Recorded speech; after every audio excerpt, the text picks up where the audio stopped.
नमस्कार, स्वागत है आप सभी का। मैं हूं हिमांशु और आप देख रहे हैं हलचल इंडिया। बेबाक खबर तेज असर। आइए नजर डालते हैं आज की खबरों पर। राष्ट्रीय विधिक सेवा प्राधिकरण व उत्तर प्रदेश राज्य विधिक सेवा प्राधिकरण के तत्वावधान में 10 जुलाई 2021 दिन शनिवार को जनपद मुख्यालय और समस्त तहसीलों में राष्ट्रीय लोक अदालत का आयोजन किया जाएगा। कोविड-19 को दृष्टिगत रखते हुए लोक अदालत फिजिकल वर्चुअल मोड में संपादित की जाएगी। जनपद न्यायाधीश और जिला विधिक सेवा प्राधिकरण के अध्यक्ष अश्वनी त्रिपाठी ने मीडिया कर्मियों को संबोधित करते हुए जानकारी दी। उन्होंने कहा कि केंद्र सरकार, राज्य सरकार और उच्च न्यायालय व जिला प्रशासन के द्वारा कोविड-19 के संदर्भ में निर्गत दिशा निर्देशों का अनुपालन सुनिश्चित करते हुए अधिक से अधिक वादों के निस्तारण का प्रयास किया जाएगा। वादकारीगण सुलह समझौते हेतु अपने अधिवक्ता के माध्यम से प्रार्थना पत्र न्यायालय में प्रस्तुत कर सकते हैं और जिन मामलों में उनकी उपस्थिति आवश्यक नहीं है, अधिवक्ता के माध्यम से अपने प्रकरण का निस्तारण कर लाभान्वित हो सकते हैं।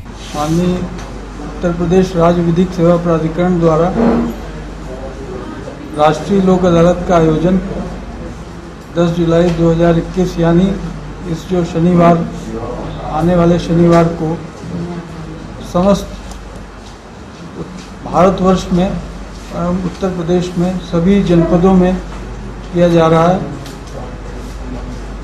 राष्ट्रीय लोक अदालत जनपद सहारनपुर में जनपद मुख्यालय एवं समस्त तहसीलों में आयोजित की जा रही है। राष्ट्रीय लोक अदालत का उद्देश्य यह है कि हमारे जितने भी वादकारियों के वाद न्यायालयों में लंबित हैं, उनमें सुलह समझौते के आधार पर अधिक से अधिक वादों का निस्तारण सुनिश्चित करते हुए वादकारियों को लाभान्वित किया जाए। सुलह समझौते के आधार पर जो निर्णय होते हैं उनकी कोई अपील नहीं होती और साथ ही इसमें किसी पक्ष की न तो जीत होती है न ही हार होती है। दोनों ही पक्ष इसमें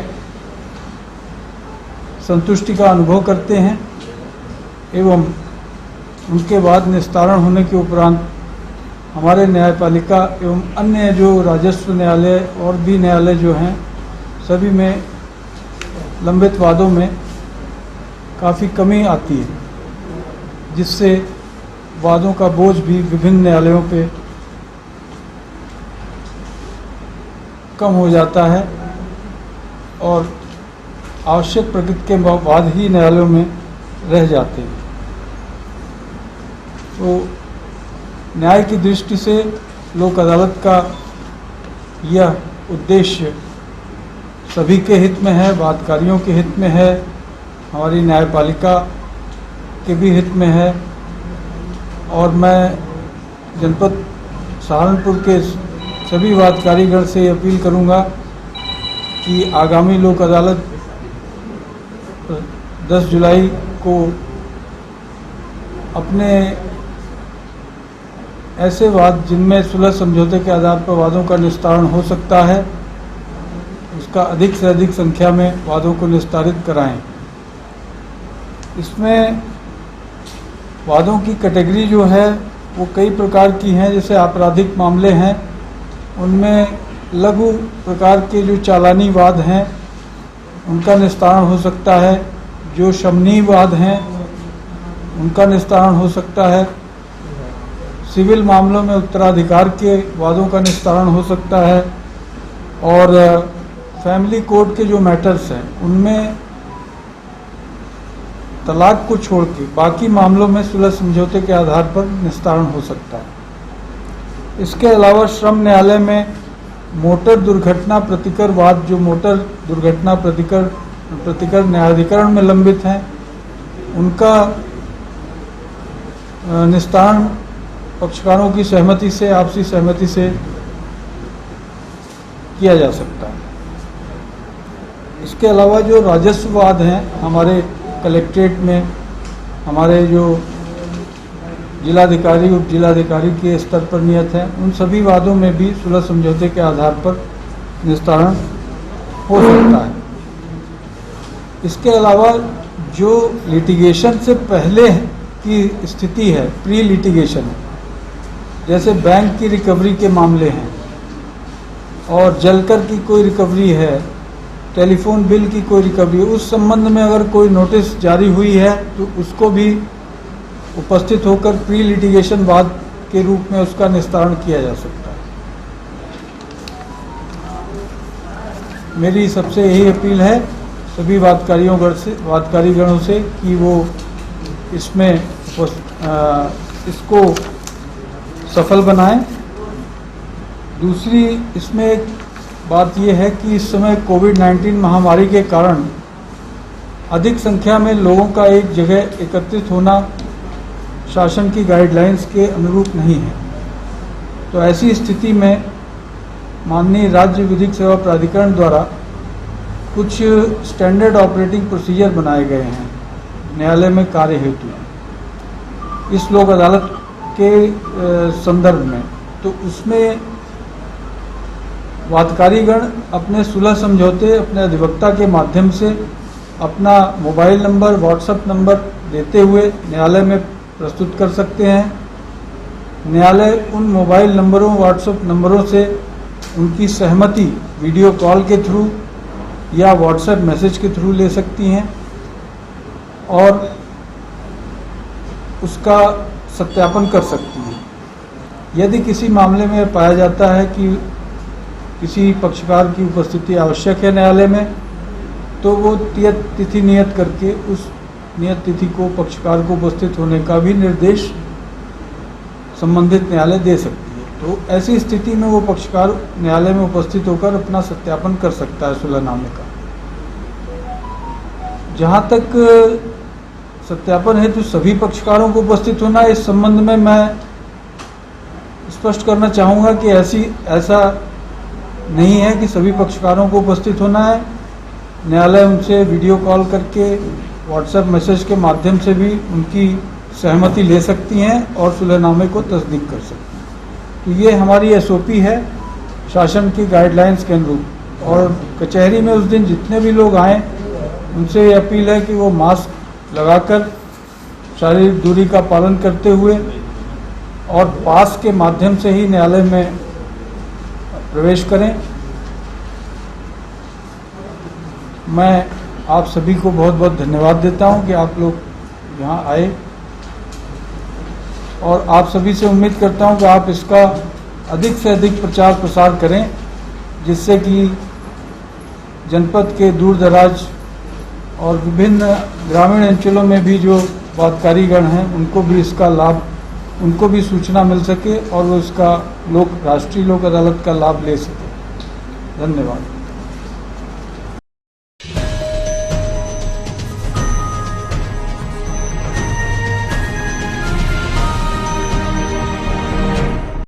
सहारनपुर के मिर्जापुर थाना क्षेत्र के गांव जाटोवाला में रिटायर्ड टीचर के घर 15 दिन पहले हुई डकैती की घटना का पुलिस ने खुलासा कर दिया। पुलिस ने घटना में शामिल 3 बदमाशों को असलहा व डकैती में लूटी गई 25,000 रुपए की रकम के साथ गिरफ्तार किया है। पुलिस की अभी तक की कार्रवाई से पीड़ित परिवार संतुष्ट नजर आया। सीओ बेहट रामकरण ने रविवार को मिर्जापुर थाना परिसर में थाना प्रभारी अमरदीप लाल की मौजूदगी में एक प्रेस कॉन्फ्रेंस आयोजित की और 15 दिन पूर्व मिर्जापुर के गाँव जाटोवाला में रिटायर्ड टीचर राम कुमार के घर हुई लाखों की डकैती की घटना का खुलासा कर दिया। सीओ बेहट ने कहा कि लांडापुल व हाथनीकुंड के बीच स्थित खंडर कोठी के पास थाने के एसएसआई सतीश कुमार, हाथनीकुंड चौकी इंचार्ज दीपक कुमार के नेतृत्व में गठित बदमाशों की तलाश में निकली पुलिस टीम के साथ पुलिस व बदमाशों की मुठभेड़ हो गई। इस मुठभेड़ के दौरान पुलिस ने 3 बदमाश कुलदीप पुत्र विक्रम, सुंदर पुत्र राम सिंह और योगेश उर्फ सैंटी पुत्र मोतीराम निवासी गाँव जाटोवाला थाना मिर्जापुर जिला सहारनपुर को 2 तमंचे, 4 जिंदा कारतूस और डकैती में लूटी गई 25,000 रुपए की रकम के साथ गिरफ्तार कर लिया।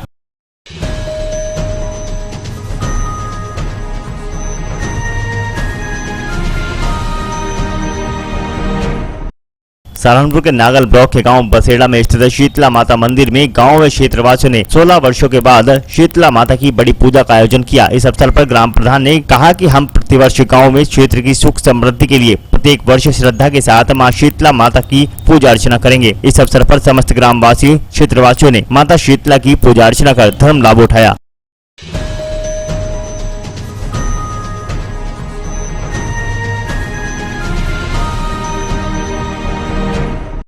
जनपद सहारनपुर पहुंचे भारतीय किसान यूनियन तोमर के राष्ट्रीय अध्यक्ष चौधरी संजीव तोमर ने अपने पदाधिकारियों और कार्यकर्ताओं के साथ एसएसपी डॉक्टर एस चन्नप्पा को एक ज्ञापन सौंपा, जिसमें उन्होंने कहा कि पुलिस प्रशासन के द्वारा कई ऐसे काम किए जा रहे हैं जिससे कि पुलिस की छवि धूमिल हो रही है और जनता को परेशानियों का सामना भी करना पड़ रहा है। इस दौरान उन्होंने पुलिस विभाग से संबंधित कई समस्याओं को एसएसपी डॉक्टर एस चन्नप्पा के समक्ष रखा। इस दौरान डॉक्टर एस चन्नप्पा ने कहा कि जल्द ही इन समस्याओं पर गौर किया जाएगा और इन पर समाधान कराया जाएगा।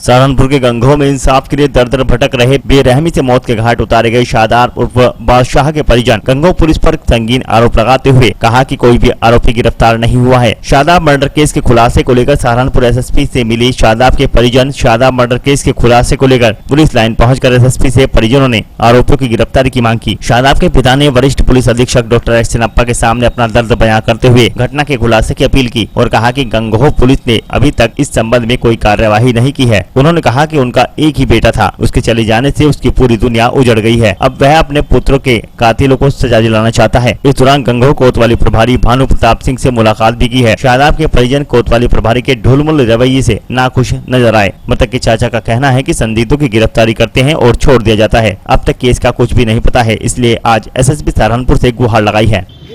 मेरा भाई को मार दिया था 28 तारीख में। क्या नाम है उनका? सलीम नाम है। 29 तारीख को उनकी मौत हो गई। पुलिस ने अभी तक कोई कार्रवाई नहीं करी, ना हमें कोई इंसाफ मिला। कौन से गांव का मामला है? पखनपुर गांव है जी। पखनपुर का? हाँ। और कहाँ मारा था? खेत में मारा जी, गले को बुला के। हमें तक अभी तक कोई इंसाफ नहीं मिला। अब 25 साल हो गए बेटे की सेवा करते करते, अभी तक उन्होंने भी कोई इंसाफ नहीं करवा हमारे के। हर जी हमारे 4 घर मुसलमानों के हैं, हमें का खतरा तो है ही। तहरीर कहाँ दी आपने? यहाँ गंगोह थाने में दी थी जी। और भी कहीं दे रखी है? ना और कहीं नहीं दे रखी। तो यहाँ से क्या आश्वासन मिला आपको? यहाँ तक कुछ नहीं मिला जी अभी तक। अभी तक के कोई कार्रवाई नहीं हुई? कोई कार्रवाई नहीं हुई जी, कुछ नहीं हुआ। जो इसमें इन्वॉल्व थे वो कहाँ के हैं? एक हमारे गांव का है पखनपुर का जी, एक मानपुर का है जी। तो कोई इसमें पकड़ दगड़ी नहीं हुई अभी तक के केस में? कोई पकड़ दगड़ी नहीं हुई जी कुछ। आप क्या चाहते हैं प्रशासन से? हमें यही चाहिए जी, हमें इंसाफ मिलना चाहिए, कड़ी से कड़ी सजा मिलनी चाहिए। आप क्या लगते हैं मृतक के? भाई हो जी इसका भाई। और ये 25 तारीख को हमारा भतीजा गायब हुआ था। 27 तारीख को जैनी 7:25 पर शाम के टाइम जैनी इसकी लाश बरामद हुई। और कोतवाल साहब जैनी थाने में अब तक जैनी बाहर का गेट भी नहीं देखा। हमारे घर पर तो क्या पूछते आने का के भाई जानी थरा दर्द क्या है, और कोई कार्रवाई नहीं है जिसमें को जैनी ठारे छोड़ रहे, और कोई जब तक इसका जैनी खुलासा नहीं है। 10-11 दिन हो गए उसकी लाश को बरामद हो रहे। आपको कोई थाने से सही आश्वासन मिला नहीं? कोई आश्वासन नहीं मिला जी। जब भी आना कोतवाल जैनी मिजाज गर्म करके जैनी हमारे से बात करें, उल्टे सीधे सवाल करें, अगर जो हम जवाब देने की कोशिश करें तो फिर ऊपर से जैनी हमें जो है धमकावें। इस मामलों को लेके कहीं और भी गए थे आप? जी हम जैनी कप्तान साहब के द्वारा जो 4-5 दिन पहले भी गए थे, और आज भी जैनी फिलहाल भी जैनी मैं कप्तान साहब के दौरे से आ रहा हूँ। क्या कहा कप्तान साहब ने? कप्तान साहब ने कहा कि आपको जैनी फुल जैनी मदद मिलेगी, आप किसी बात की टेंशन ना लो। और गंगोह थाने में जैनी में फोन करवा, उन्होंने जैनी सारे जैनी सैन मोहर करके रख दिया।